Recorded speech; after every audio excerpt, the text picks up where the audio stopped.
आज मैं मोडाल गौशाला में आया तो वहाँ यहाँ के मैनेजमेंट, हमारे सरपंच साहब, हमारे हरेंद्र जी, बाकी तीनों गांव के सरदारी और गांव के साथ साथ गांव के आसपास के गांव के भी, इन्होंने ऐसा कर रखा था गौशाला के प्रति इतनी श्रद्धा और इतने विश्वास के साथ कार्यक्रम किया हुआ है। और गौ माता की सेवा अभी गौशाला शुरुआती दौर में है, परंतु 600-700 गौवंश इस समय इन्होंने सड़क से पकड़ा, गौ माता को एक्सीडेंट से बचाया और उनको भी बचाया जिन लोगों को चोट लगनी थी या जिनके एक्सीडेंट के अंदर जान जानी थी, वो सब बचाया। इसके लिए मैं इस टीम को बधाई देता हूँ, शुभकामनाएं देता हूँ। हरियाणा सरकार भी सहयोग कर रही है, जैसे बिजली का बिल 2 रुपये कर दिया है, रजिस्ट्री खर्चा 0 कर दिया है, जी राम जी योजना से गौशाला को जुड़वा दिया है। ऐसी अनेक योजनाओं के साथ 10 रुपये बच्चे का, 20 रुपये का, 25 रुपये नंदी का किया हुआ है। तो ऐसी योजनाएं जो की हुई है उनसे उनके साथ सरकार और समाज दोनों मिलकर काम कर रहे हैं। तो हमेशा सरकार समाज बनाता है, वोट देते हैं आप तो सरकार बनती है, और उस सरकार का दायित्व होता है लोक हितकारी कार्य करें। जैसे कश्मीर में 370 टूटी, राम मंदिर बना, लाडली बेटी योजना आई, किसानों के लिए सीधा सम्मान निधि उसके खाते में सीधी जा रही है। आज विश्व के अंदर भारत का नाम आगे बढ़ रहा है। इसी तरह हरियाणा के अंदर भी देश सारा गौवंश मुक्त हरियाणा, इस योजना पे हम काम कर रहे हैं। देश का पहला राज्य होगा और मैं यहाँ की टीम को पुनः बधाई देता हूँ, शुभकामनाएं देता हूँ। इसी तरह आगे बढ़ते रहे। बधाई के साथ थोड़ा ये भी बताएं, ये लोग जो कमेटी वाले हैं आपको बड़ी उम्मीद के साथ देख रहे हैं, तो क्या भरोसा दिला के आप इस गौशाला को अच्छा रहे हैं? ऐसा है कि इस गौशाला में किसी भी चीज़ की कमी नहीं रहेगी। हम इनके साथ रहेंगे, इसको रजिस्टर्ड भी करवाएंगे।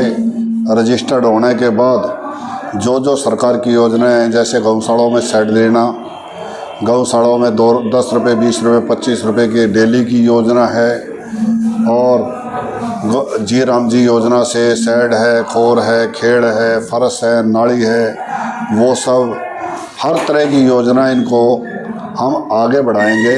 किसी तरह की कोई कमी नहीं रहने देंगे और निश्चित रूप से गांव, गौशाला और गवर्नमेंट तीनों मिलकर कार्य करेंगे और गौ माता को कोई भी किसी भी तरह की योजना होगी उसको आगे बढ़ाएंगे। नस्ल सुधार पे भी कार्य करेंगे। सीएम साहब ने घोषणा करी थी कि कोई भी किसान अगर गौ का पालन करता है, गौ अपने घर में रखता है, तो उसको विशेष अनुदान राशि हरियाणा सरकार की तरफ से दी जाएगी। तो स्कीम कहीं ना कहीं रुकी हुई है। आप पशुपालन विभाग से वेरीफाई कराइए और प्राकृतिक खेती और देशी गौ माता के साथ जो किसान पालता है, एक गाय की योजना है, उसके 30,000 की योजना है। योजना चालू हुई है। आप पशुपालन विभाग में जाइए, अपनी गायें दिखाइए और उसके बाद उसको आगे बढ़ जाइए, फार्म और कागज़ पूरे करिए, आपकी ग्रांट चालू हो जाए। क्या देती है सरकार उसमें? 30,000 रुपये एक गाय के, जो किसान अपने घर में पालेगा उसको। सर कोई डिटेल है कितने रजिस्ट्रेशन हो चुके हैं और किन को? वो आप पशुपालन विभाग से लीजिए या एग्रीकल्चर डिपार्टमेंट से। और कोई खास संदेश देना चाहिए मुडालवा से आपको देखने के लोग? मैं यही संदेश देना चाह रहा हूँ कि निश्चित रूप से इसी तरह गौ सेवा करते रहिए। सरकार आपके साथ है, किसी तरह की कमी नहीं रहने देंगे। भाइयों, गौ माँ है और माँ की जितनी सेवा करोगे उतनी थोड़ी। हमारी जन्म देने वाली माँ गौ माता, धरती माता, गंगा माता, हमारे ऋषि मुनियों ने ये मान बिंदु तय किए। माँ बाप की बात करूँ तो माँ बाप धरती में जन्म देने वाले हमें माँ बाप है, इससे बड़ा कोई भगवान नहीं है। माँ बाप की सेवा में कोई कमी ना छोड़ी। आज ये वृद्धाश्रम बन रहे, ये वृद्धाश्रम भी पाप के धर्म मान के चलता हूँ। वो बेटा बेटी लड़ाई का जो माँ बाप को वृद्धाश्रम में भेजते हैं या घर से निकाल देते हैं, ये सोचो के आगे वो अपनी आदत तैयार करके आगे उनके बच्चे भी वैसे ही निकालेंगे। तो इसलिए माँ बाप की सेवा इसी प्रकार से गौ माता की माँ के बराबर गौ को माना है।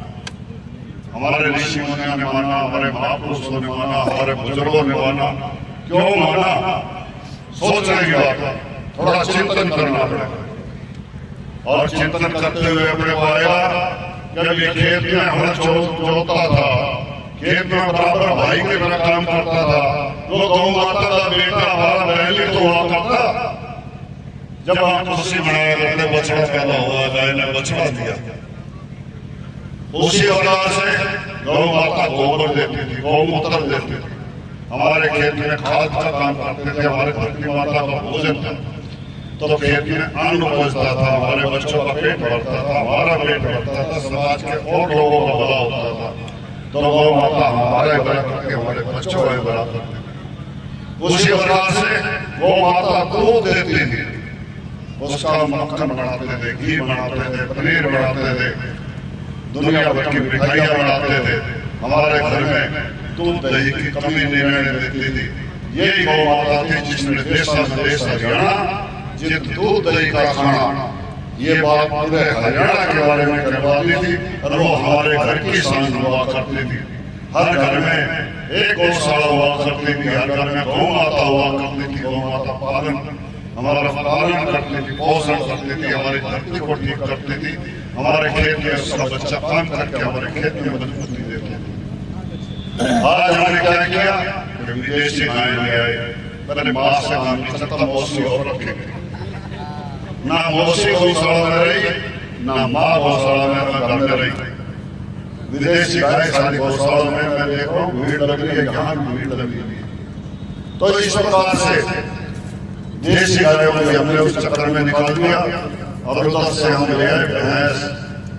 हमारे महापुरुषों ने, हमारे शास्त्रों ने कहा भैंस का बच्चा क्या होता है? भैंसा। और भैंसा किसका वाहन है? कौन बैठता है भैंसे में भाई? यमराज, यमराज का वाहन है। अरे इसका उदाहरण आपको एक दे रहा हूँ छोटा सा, थोड़ा सोचिए, चिंतन करिए। जब एक गली में से दो भैंस आ रही और एक बच्चा बैठ जाए रास्ते में खेलता हुआ, तो बच्चे को बचा के चलेगी या बच्चे के ऊपर पैर रख के चलेगी? बता दो। पैर रखेगी ना? बताओ वही उधर से पैर रखेगी ना? अगर 15 गाय भी उस गली में जा रही है, एक बच्चा खेलता हो तो बच्चा बचेगा या बच्चे को बात चोट मारेगी? बचेगा ना? तो ये गाय की बुद्धि है, वो भैंस की बुद्धि है, अपने को कौन सी बुद्धि चाहिए वो देख लीजिए। ये ठीक है, मैं वाली बात, गाय का बच्चा पैदा होते ही खड़ा हो जाता है, भैंसा कितनी देर में खड़ा होता है भाई? 1.5-2 घंटा ला देंगे, ला रहे हैं ना? तो अब देखो कैसा चाहिए आपको, सुस्त चाहिए या चुस्त चाहिए? अपने बच्चों की बुद्धि कैसी चाहिए, इस दिशा में काम करिए। आता गौ माता का पालन हमारे घरों में हुआ था, अपने घरों में से निकाल के मेरा निवेदन है, जो भाई रख सकते हैं वो माता जरूर रखे अपने घर में। अगर नहीं रख पाते, मान तो मजबूरी है, मेरा निवेदन है कि गौशाला में गौ माता के लिए रोटी और गौ माता के लिए रुपया, एक मुक्ता, एक 10 मुक्ते, 10, 20 मुक्ते, 20 मुक्ते, 50 मुक्ते, 50 या जितने भी हमारे से हो सकता है उतने गौ माता की सेवा गौशाला में रुपये से भी करिए, खुद आके भी करिए, और गौशाला में से खाली ना जाइए, मेरा ये निवेदन है आपसे। हरियाणा के अंदर जब भारतीय जनता पार्टी की सरकार बनी, मनोहर लाल जी मुख्यमंत्री बने, 215 गौशाला के भाइयों पूरे हरियाणा में 1,75,000 गौ था और बजट था 2 करोड़ रुपए, और इसमें से 5.5 लाख रुपए तो गौशाला में आए थे और बाकी पैसे दफ्तर के खर्चों में लगे थे। मनोहर लाल जी ने आते ही 5 करोड़ रुपए किए, 5 से 10 के, 10 से 20 के, 20 से 40 के, 40 से 400 के। आज नायब सिंह जी की सरकार में 595 करोड़ रुपए गौ माता के लिए सरकार द्वारा निकाला जाता है, जो आप लोगों के टैक्स का पैसा है वो गौ माता के लिए लग रहा है। अभी 70 करोड़ रुपए के चेक को मैं साइन करके आया हूँ कि गौमाता के लिए जल्दी ही माननीय मुख्यमंत्री जी द्वारा आप सब गौशालाओं में पहुंच जाएंगे जो हमारे पास रजिस्टर्ड। इस प्रकार से 10 रुपए बच्चे का, 20 रुपए गाय का, 25 रुपए नदी का। भाई समाज आप 80% सहयोग आप कर रहे हैं, 90% आप कर रहे हैं, तो 10% सरकार की जिम्मेवारी बढ़ती है। सरकार अपनी जिम्मेवारी 10-20% के स्वाद बना रहे, मन लगा रहे कि भाई सरकार भी कर रही है, समाज भी कर रही है। और गौशालाओं को बढ़ावा देने के लिए आज हरियाणा के अंदर बता देता हूँ 697 गौशालाएं रजिस्टर्ड मेरे पास, 4 लाख से ऊपर गोवंश है और गौशालाओं के लिए अनेक योजनाएं माननीय मुख्यमंत्री नायब सिंह सैनी जी की सरकार ने चलाई है। गौशालाओं का बिजली का बिल 2 रुपए यूनिट कर दिया पूरे हरियाणा में, 7 रुपए 8 रुपए भरने की जरूरत नहीं है गौशालाओं को। आप किसी गौशाला में पूछ लेना, जो रजिस्टर होते हैं 2 रुपए यूनिट होता रहे। रजिस्ट्री खर्चा गौशाला को जमीन डालने में मिलती है, बहुत देते हैं। हमारे में से बहुत आगे बैठे हैं, बहुत जगह मैं देखता हूँ गौशाला को 2 किले जमीन डाल देंगे, 1 किले दे। अभी यमुनानगर में एक छोटी गाँव एक वक्त में 2 किले जमीन दे दी गौशाला को, इस महंगाई के टाइम पे।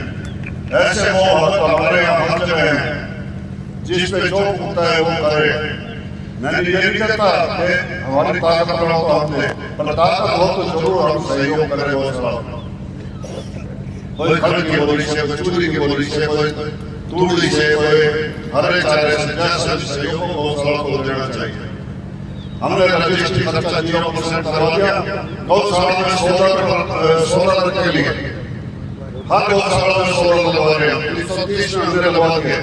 90% खर्चा सरकार का, 10% गौशाला का लगवा रहे हैं। अभी हमने स्कीम चालू कर रखी है, बहुत गौशाला लगवा रही है। इसी प्रकार से पहले एक स्कीम थी मनरेगा, अब हमने गौशाला को जी राम जी से जोड़ दिया। और जी राम जी जो योजना है उसके अंतर्गत गौशाला में पंचायत के माध्यम से सरपंच साहब मेरे पीछे खड़े हैं, मेरा निवेदन है कि जो भी योजनाएं में आगे बढ़ाना, सड़क बनवा सकते हो, खोर बनवा सकते हो, खेल बनवा सकते हो, फरस बनवा सकते हो, नाली बनवा सकते हो, 4 दीवारी बनवा सकते हो, उसको बनवाइए। और जहां दिक्कत हो मैं आपके साथ खड़ा हूं। हरियाणा सरकार आपके साथ खड़ी है। मुख्यमंत्री जी का स्पष्ट आदेश है, गौशालाओं के लिए कुछ भी रुकना नहीं चाहिए।